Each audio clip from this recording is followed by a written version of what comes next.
Hello મિત્રો, welcome to DK government exam and preparation. સ્વાગત છે તમારા બધાનું આપણી યુટ્યુબ ચેનલ ઉપર. તો ચાલો FHWનું જે 11/8/2024ના રોજ જે પેપર લેવાનું છે તો તેનું સોલ્યુશન છે એ મેં મારી રીતના કર્યું છે મિત્રો. કોઈ પ્રશ્ન જો ખોટો હોય બને ત્યાં સુધી તો છે મેં ટ્રાય કરી જ છે સાચા પ્રશ્નો છે ગોતીને તમને સોલ્યુશન આપવાની, પરંતુ ક્યાંય જો એકાદો પ્રશ્ન ખોટો હોય તો તમે મને કોમેન્ટ બોક્સમાં છે જણાવી દેજો, જેથી કરી અને બીજા જે મિત્રો જે વિડીયો જોતા હોય તો તેને પણ છે ખબર પડે. ઓકે, તો ચાલો સ્ટાર્ટ કરીએ. પહેલો પ્રશ્ન જોશું. પલ્સ પોલિયો કાર્યક્રમની ગોઠવણી શિયાળામાં કરવામાં આવે છે, કારણ કે એનું કારણ શું છે? તો એનું કારણ છે મિત્રો એમાં ઓપ્શન બી આવશે. શું આવશે? ઓપ્શન બી આવશે, રસીનું તાપમાન છે જળવાઈ રહે તે માટે. આમાં મિત્રો અમુકમાં છે ઓપ્શન એવો પણ આપેલા હતા કે શીત શૃંખલા છે જળવાઈ રહે, પરંતુ આ બંને છે એક જ છે કે રસીનું તાપમાન જળવાઈ રહે અથવા તો શીત શૃંખલા છે જળવાઈ રહે. આપણી બુકમાં છે આ રીતનો પ્રશ્ન છે. આપણી બુકમાં જે આપણે આરોગ્યની ટેબ્લેટ બુક છે એમાં આ પ્રશ્ન આપેલો હતો, બેઠો બેઠો પ્રશ્ન છે તેમાંથી. ચાલો જોઈએ નેક્સ્ટ. ટેકો એટલે શું? ટેકોનું ફૂલ ફોર્મ છે અહીંયા પૂછવામાં આવ્યું છે. તેનું ફૂલ ફોર્મ થશે મિત્રો option C. Option C, technology for community health operation. Technology for community health operation. Option C છે એ રાઈટ છે, બરોબર છે. ઓપ્શન સી છે રાઈટ છે, આમાં ઓપ્શન બી છે રાઈટ છે. ત્યાર પછી છે ચિરંજીવી યોજનાનો મુખ્ય હેતુ શું છે? ચિરંજીવી યોજનાનો મુખ્ય હેતુ છે મિત્રો વિના મૂલ્યે સલામત સુવાવડ કરાવવી. ચિરંજીવી યોજનાનો મુખ્ય હેતુ એ જ છે કે વિના મૂલ્યે સલામત સુવાવડ કરાવવી. ત્યાર પછી છે જર્મ થિયરીમાં શાનો સમાવેશ છે થતો નથી? જર્મ થિયરીમાં શાનો સમાવેશ થતો નથી? આ બધાનો મિત્રો સમાવેશ છે થાય છે, એનો મતલબ એમ છે, પરંતુ આ એક ઓડિયન્સ છે તેનો જર્મ થિયરીમાં છે એનો સમાવેશ થતો નથી. આ યાદ રાખજો અને સોલ્વ કરી લેજો તમારું પેપર. આ જે સી ટાઈપનું જે પેપર હતું તેનું આ સોલ્યુશન છે, એટલે તેમાં બેઠે બેઠા હશે પ્રશ્નો. ત્યાર પછી જોઈએ તો આરોગ્ય કેન્દ્રમાં મોટા જથ્થામાં રસીઓ જાળવવા માટે શાનો ઉપયોગ થાય છે? શાનો ઉપયોગ થાય છે? કોલ્ડ બોક્સનો થાય છે, વોક ઇન કુલરનો થાય છે, કે ડોમેસ્ટિક ફ્રીજનો થાય છે, કે ILR આઈસલેન્ડ રેફ્રિજરેટર. મિત્રો આપણે મોટે ભાગે છે એ ILR જ વાંચ્યું છે, બરોબર છે. એનું ફૂલ ફોર્મ હકીકતમાં યાદ રાખવાનું હતું, આઈસલેન્ડ રેફ્રિજરેટર. ઓકે, તો એમાં ઓપ્શન ડી આવશે. ત્યાર પછી નેક્સ્ટ જોઈએ. રબર, કેથેટર, આઈવી સેટ જેવા કચરાનો નિકાલ કેવા કલરની બેગમાં છે કરવામાં આવે છે? કેવા કલરની બેગમાં કરવામાં આવે છે? તો એમાં મિત્રો શું આવશે? ઓપ્શનમાં આવશે ઓપ્શન સી, લાલ છે સાચો છે. ત્યાર પછી ખૂબ જ ઓછી ઊંઘ હોય અને ઊંઘ વારંવાર ઉડી જતી હોય તેવી કન્ડિશનને છે શું કહેવામાં આવે છે? ખૂબ જ ઓછી ઊંઘ હોય અને ઊંઘ વારંવાર છે ઉડી જતી હોય તો તેવી કન્ડિશનને મિત્રો શું કહેવામાં આવે છે? આમાં મિત્રો ફોબિયા નહીં આવે. ફોબિયા છે એક પ્રકારનો ડર છે, પરંતુ આમાં મિત્રો આવશે ઇન્સોમનિયા છે એનો રાઈટ આન્સર થશે. ત્યાર પછી નેક્સ્ટ જોઈએ. વર્ટેક્સ પ્રેઝન્ટેશન હોય ત્યારે ફિટસનો કયો ભાગ છે ફીલ થાય છે? તો એમાં મિત્રો 100% રાઈટ છે, ઓક્સિપુટ છે રાઈટ આન્સર છે, ઓપ્શન ડી. ત્યાર પછી છે કેટલા સેન્ટીમીટર ડાયલેટેશનને ફૂલ ડાયલેટેશન ગણવામાં આવે છે?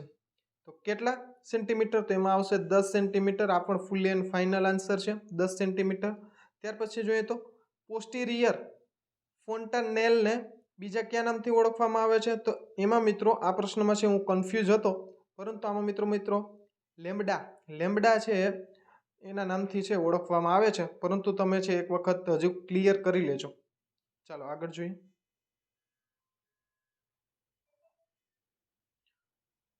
પોસ્ટ મેચ્યુરિટીમાં એમનિયોટિક ફ્લુઇડનો કલર કેવો હોય છે? કેવો કલર હોય છે? તો ગ્રે કલર છે એ હોય છે. ત્યાર પછી છે જો માતાની LMP 1/7/2024 હોય તો તેણીની EDO શું હોઈ શકે છે? મિત્રો આ પ્રશ્ન પણ આપણે જે ટેસ્ટ શરૂ કરી હતી એમાં હતો, અને આ પ્રશ્ન પણ આપણે જે ટેસ્ટ જે લેવામાં આવી હતી તેમાં બંને પ્રશ્નો છે એ સમાવિષ્ટ હતા.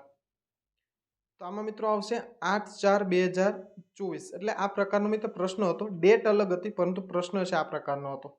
ચાલો નેક્સ્ટ જોઈએ. નીચેના પૈકી કયું લક્ષણ એક્સેલેન્સિયાનું ન ગણી શકાય? તો આમાં મિત્રો શું આવશે? આ તમે મને છે કોમેન્ટ બોક્સમાં જણાવજો, કારણ કે આ પ્રશ્ન પણ છે મને નથી મળ્યો, એટલા માટે છે તમે જરા જણાવી દેજો કોમેન્ટ બોક્સમાં, જેને ખબર હોય તે લખો. ત્યાર પછી કેસ પેપરમાં દવાની પાછળ SOS લખેલું હોય તો કયા સમયે દવા આપવાની હોય છે? તો જરૂર જણાય, જ્યારે જરૂર જણાય ત્યારે જ છે એ દવા આપવાની હોય છે. આ તો તમને ખબર જ હશે, કારણ કે આપણી જે વિડીયો સિરીઝ જે આપેલી હતી MPW અને FHW જે વિડીયો સિરીઝ, તેમાં આ બધા પ્રશ્નો છે આવેલા છે. આ પ્રશ્ન તો સાવ ચવાયેલો પ્રશ્ન છે, બહુ બધી વખત પૂછાયેલો છે કે બાળકનું જાતીય પરીક્ષણ અટકાવવા માટે સરકારે કયો કાયદો બનાવેલ છે? તેમાં તો PNDT એક્ટ જ આવે છે, બરોબર, ફાઇનલ. ત્યાર પછી નેક્સ્ટ જોઈએ, ખૂબ જ ઓછું HB એટલે કે હિમોગ્લોબિન હોય તેવી માતાને સરકારી સંસ્થા ખાતે ક્યું ઇન્જેક્શન છે આપવામાં આવે છે? ક્યું ઇન્જેક્શન આપવામાં આવે છે? આમાં પણ ખબર જ હશે કે આયર્ન સુક્રોઝનું છે ઇન્જેક્શન આપવામાં આવે છે. પેપર મિત્રો છે એ ઇઝી હતું, જે તૈયારી કરતા હતા એ મિત્રો માટે તો ઇઝી જ હતું પેપર, એટલું બધું કાંઈ હાર્ડ નહોતું. ચાલો ત્યાર પછી નેક્સ્ટ જોઈએ, નીચેના પૈકી કયું પેલ્વિસનું પ્રકાર નથી? કયો પેલ્વિસનો પ્રકાર છે નથી? આમાં મિત્રો આઈ થિંક છે ક્વોડ્રિકોઇડ જ આવે છે. આ 3 ઓપ્શન તો છે મને લાગતા નથી, છતાં પણ છે તમે કન્ફર્મ કરી લેજો.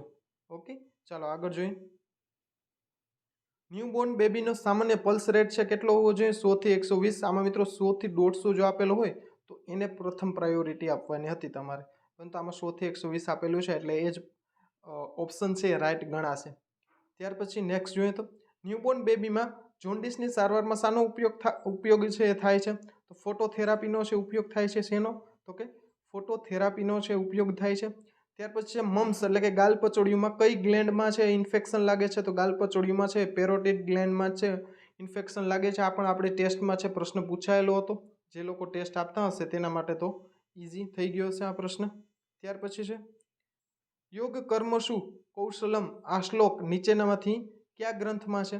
યોગ કર્મસુ કૌશલમ, તો આ મિત્રો શ્લોક છે એ યોગ સૂત્રમાંથી લેવામાં આવ્યો છે, અને યોગ સૂત્રોના રચયિતા છે પતંજલિ હતા. ઓકે, યોગ સૂત્રના રચયિતા પતંજલિ, જેના ગ્રંથમાંથી છે આ શ્લોક લેવામાં આવ્યો છે. ત્યાર પછી નેક્સ્ટ જોઈએ,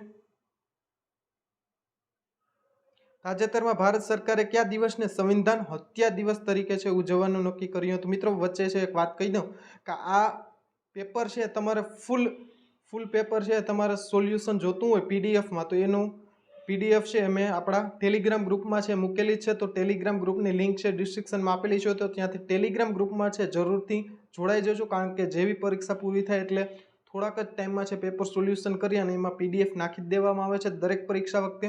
દરેક પરીક્ષાની માહિતી દરરોજ આપવામાં આવે છે, ટેસ્ટ જેવા MCQ પણ છે મૂકવામાં આવે છે. તો ટેલિગ્રામ ચેનલમાં છે જરૂરથી જોડાઈ જજો, ડિસ્ક્રિપ્શનમાં છે એની લિંક આપેલી છે. સંવિધાન હત્યા દિવસ છે 25 જૂનના દિવસે છે ઉજવવાનું નક્કી કર્યું હતું. આ કરંટ અફેર્સને લગતો પ્રશ્ન હતો.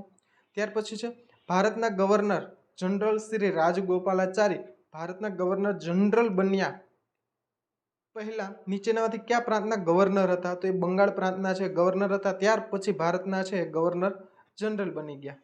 ત્યાર પછી નેક્સ્ટ જોઈએ તો ગુજરાતનું સોમનાથ મંદિર કયા યુગમાં રાવણ દ્વારા ચાંદીનું બનાવવામાં છે આવ્યું હતું? તો ગુજરાતનું સોમનાથનું મંદિર છે એ રાવણ દ્વારા છે ચાંદીનું બનાવવામાં આવ્યું હતું, એ દ્વાપર યુગમાં. કયા યુગમાં? તો કે દ્વાપર યુગમાં.